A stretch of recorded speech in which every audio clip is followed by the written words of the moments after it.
അപ്പൊ ഞാൻ ഇന്ന് ഈ വീഡിയോയിൽ വന്നിട്ടുള്ളതും കുറച്ചധികം എക്സൈറ്റഡ് ആയിട്ടാണ്. പക്ഷെ ഞാൻ നേരത്തെ പറഞ്ഞിട്ടുള്ളത് പോലെ എക്സൈറ്റ്മെന്റ് എന്റെ ക്യാമറയുടെ ഫ്രണ്ടിൽ വരില്ല.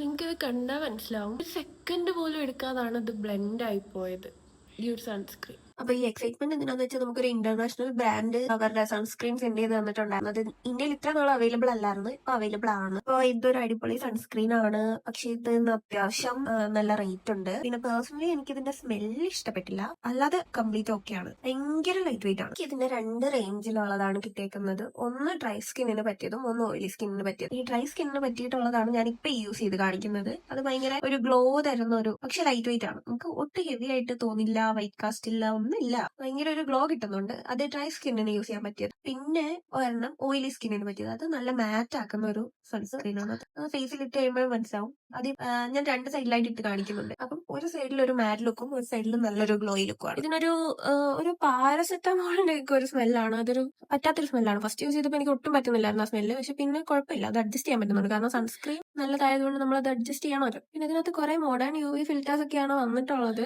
യൂസ് ചെയ്തിട്ടും നല്ലതാണ്, സെറ്റ് ആവുന്നൊന്നും ഇല്ല അങ്ങനെ. അപ്പൊ നിങ്ങൾക്ക് ആർക്കെങ്കിലും ഈ സൺസ്ക്രീനിന്റെ ലിങ്ക് വേണമെങ്കിൽ കമന്റ് ചെയ്തേക്ക്.